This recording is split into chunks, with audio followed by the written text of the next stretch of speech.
Hey everyone, welcome back to our channel. In this video, I'm going to show you on how to apply for Capital One credit card. It's very quick and easy, so let's get started. So here are the few steps to apply for a Capital One credit card. So first is to go to their website. It's www.capitalone.com on your browser. Now navigate to the credit card section, browse and select a card that fits your needs based on rewards, credit level, or other benefits.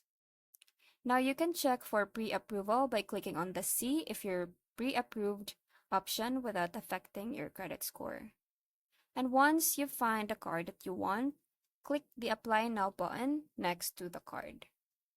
Provide personal details such as your name, address, social security number, employment status, and income. Now review the card's terms and conditions. After agreeing, click Submit to send your application. Now you may receive an instant decision, or Capital One might require additional time to review your application. And that's it for today's video. Thank you for watching, and I'll see you on the next one. Bye!